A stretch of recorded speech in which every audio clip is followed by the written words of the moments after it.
Buy-to-lets, pensions or ISAs, the big three of UK investing. It's widely debated which is the best option, and up there with north versus south and whether the milk goes in before or after the tea. Everyone's got a strong opinion and most of them are convinced theirs is right. So in this video we'll break down the key factors, not just growth rates and taxes, but also aspects like leverage, accessibility, and how much control you want. And at the end, I'll walk through an example that might just shift your thinking on what's best for you.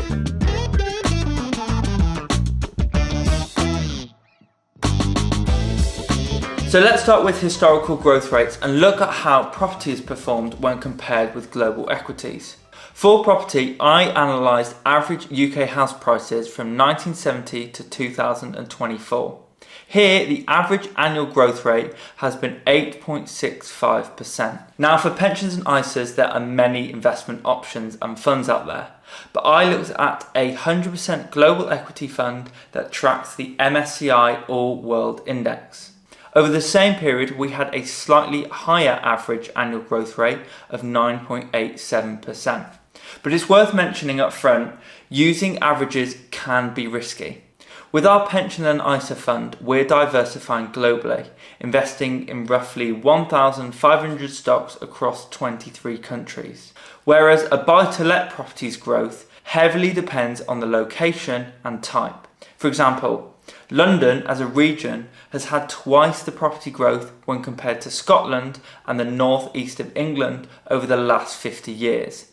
So always take property averages with a pinch of salt, as it varies so much, which is a point I'll come onto later. So historically, stock market investments have edged out property in terms of growth, but there's more to this than just what we've seen historically.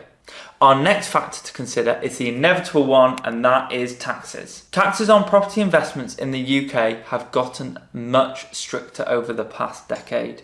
For buy-to-let investors, you need to consider stamp duty, income tax on rental income, and capital gains tax when selling. As of the 25-26 tax year, the current stamp duty rates for additional properties in England are on the screen here. Then, once you start earning rental income, assuming you own it in your own name and not under a company, the rental profits are subject to income tax at your marginal rate, meaning a basic rate taxpayer pays 20% while a higher rate taxpayer pays 40% or more. Previously, landlords could deduct mortgage interest from their taxable income, but this has been phased out from 2020. So now mortgage interest relief is capped at 20%. When you eventually sell, you will likely pay capital gains tax, which has recently changed.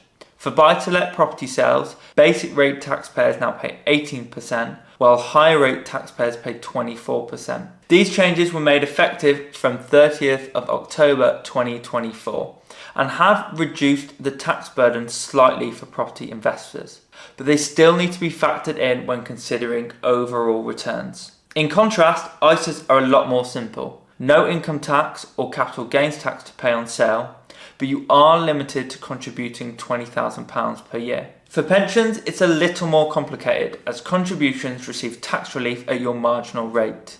This is a 20% boost for basic rate taxpayers and 40% or higher for higher rate taxpayers and above. However, when you withdraw from your pension when you reach your pension access age, you pay income tax on 75% of the withdrawal, but 25% is tax-free. So from a tax standpoint, ISAs are the most straightforward. Zero tax on growth, withdrawals or gains. Pensions, on the other hand, give you tax relief up front, which can be very advantageous for higher and additional rate taxpayers, especially if you plan on withdrawing the money when you've dropped down the tax bands as you might typically do in retirement. Remember, you also get 25% of the pot tax-free, making it the most appealing from a tax point of view. Property investments face the heaviest tax burden, with stamp duty, income tax and capital gains tax when selling. So overall, ISAs are the simplest options, but pensions provide long-term tax benefits. And property investments require careful consideration to avoid letting taxes eat into your returns. So you might be wondering, with all those taxes, why should you even consider property at all? Well, one key advantage of property investment is leverage. With a buy-to-let, you typically only need to put down 25% of the property's value, and you can borrow the rest through a mortgage. Leverage is one of the biggest reasons why property has made it an appealing option.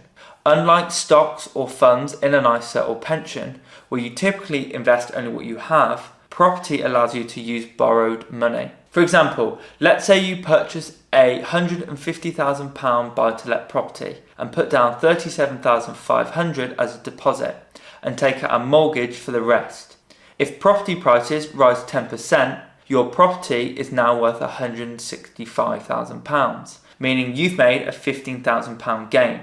However, since you only invested £37,500 of your own money, that gain represents a 40% return on your capital, excluding any taxes or fees. This is the power of leverage. But be aware, leverage works both ways. If property prices drop, your losses are amplified too. If the market drops 10%, the property falls to £135,000. That means your equity falls from £37,500 to £22,500, a 40% loss. So leverage magnifies gains, but it also magnifies losses. Not only that, you're still responsible for paying for the mortgage. This is why it's crucial to consider market fluctuations and ensure you have a buffer to manage risks. Next, let's talk about accessibility. How easy is it to access your money in each of these investment types? Property is the least accessible investment of the three. If you need cash quickly, selling a property can take months or even longer depending on the state of the market. You'll need to find a buyer, go through legal processes, and possibly pay selling costs like estate agent fees. An alternative is remortgaging to release cash, but that depends on your property's value and your lender's criteria. It also means taking on more debt, which can be risky in a fluctuating market or if interest rates rise. Additionally, rental income can provide a steady cash flow, but it's not guaranteed. Tenants may miss rent payments or properties can sit vacant between tenancies. ISAs, on the other hand, are by far the most accessible option. You can withdraw money at any time and there's no penalty or tax on withdrawals. This makes ISAs ideal for those who may need quick access to their savings without any complicated processes. But if you're investing through an ISA, it's best to keep your money in for the long term. As we've seen with Trump's tariff decisions, markets can go up and down in the short run, and staying invested gives your money the best chance to recover and grow over time. With a pension, you typically can't access it until you're at least 55, and this is rising to 57 in 2028. Once you do reach the eligible age, you can withdraw 25% of your pension pot tax-free, with the rest taxed as income. So if you do need to take a large amount in one go, which is over your 25% tax-free lump sum, then you need to consider the tax you'll pay on a large withdrawal. So when considering where to invest, think about how soon you might need to access your money. If flexibility is a top priority, then an ISA might be your best option. If your goal is more long-term, pensions and property could work better for you. The final factor to consider is control and the ability to add value. Property offers the highest level of control compared to ISAs and pensions, as it gives you options to actively boost its value and rental income. For example, you can renovate a property by modernising a kitchen or bathroom. If you negotiate well, you can secure a property at a discount, giving instant equity. Or you can look to develop or extend. Adding extra rooms or securing planning permission can significantly increase a property's worth. With ISAs and pensions invested in equities and funds, you don't have direct control how the companies you invest in perform or how the general market does, but you do have some influence over where your money is invested. You can choose the right investments for you and find the right allocation of equities, bonds, or other asset types to best fit your needs. If you're the kind of person who likes getting stuck in and feels confident adding value to a property, this route might align more with your interests and skill set. On the other hand, for those who prefer a hands-off approach, ISAs and pensions would be worth considering. There's also the personal and ethical side to consider when it comes to buy-to-let versus investment funds. For some, investing in property may raise questions around housing affordability and the role of landlords in a market where rental demand is high and home ownership feels increasingly out of reach for many people. Some might feel uncomfortable owning additional properties while others struggle to get on the ladder, and this can influence how they invest. On the flip side, investing in funds, depending on where the money is allocated, can also bring up ethical considerations, such as the environmental and social impact of the companies you're investing in. Now, I won't go too deep into these issues here, and it's for you to decide how you feel, but it's definitely worth bearing in mind to see what aligns with your own values. So there are some of the factors to consider. But let's have a look at an example to give you an idea how each of the investment method would work.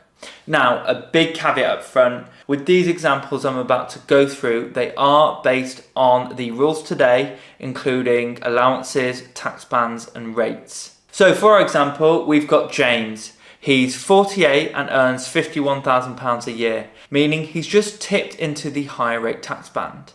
He has £50,000 to invest and is looking at either using the money for a buy-to-let deposit, putting it into an ISA, or into a pension, which would be invested in a global equity fund. James is likely to hold on to the investment for at least 10 years, so wants to make the right decision. Let's first look at purchasing a buy-to-let investment. James has found a house near to him which is valued at £155,000. The monthly rent on this property is £868, so it gives a gross yield of 6.72%. James plans on putting down 25% as a deposit, so £38,750. The stamp duty payable is £8,350, and he has £1,500 in legal fees and £500 in mortgage fees. This puts James' initial upfront investment to £49,100. For the remaining amount, James looks at using an interest-only mortgage, and based on current rates, James secures a mortgage at 5%. So he receives £10,460 in annual rent and has an annual mortgage of £5,813. But James also has other costs to consider. He's using an estate agent who charge 10% of the rental income, and he is putting aside 10% of his rental income for any repairs. These equate to £1,042 each. He will also have to remortgage in the future, so assumes £100 per year cost for this, and also is assuming a week a year the property will be vacant. Finally, James has to consider the income tax he pays we talked about earlier, and based on him being a high rate taxpayer and what he can currently deduct, he pays £2,781 a year in income tax. So factoring in his rental income, the mortgage he pays, the other costs, what he can then deduct and his income tax, James is actually making a loss of £578 a year. If James achieves an average property growth rate of 5%, then after 10 years the property would be worth £252,479, leaving him £136,229 in property equity after the mortgage is paid off. If James were to sell, he'd have to factor in selling costs, which is typically between 1 and 3% of the property value. So at a middle number of 2%, this equates to £5,050. The final consideration is capital gains tax. If allowances stay the same, James would have a £3,000 capital gains allowance and could deduct stamp duty, land tax, legal, major renovation and selling costs. After these deductions, he'd be paying 24% in capital gains tax on the profits. This comes to £20,191. This leaves a profit of £56,108 and a negative income during this 10-year period of £5,780. So when you add these together, it comes to £50,108, which is a return on investment of 103%. Our ISA example is a lot more simple. In this example, James invests £49,100 with an assumed investment growth rate of 5%.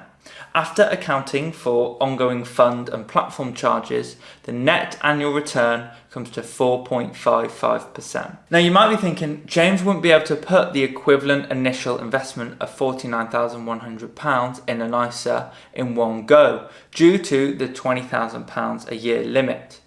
So in our case, James could use a partner's ISA allowance or invest the excess into a general investment account, or GIA for short. Then each April, when the new ISA allowance becomes available, he can transfer £20,000 from the GIA into the ISA, and this is a process known as a bed and ISA. Since James's gain in the GIA would be below the annual exemption, he wouldn't owe any capital gains tax. However, if his investments in the GIA grew more significantly, or he held them for multiple years before transferring, the gains could exceed the annual exemption.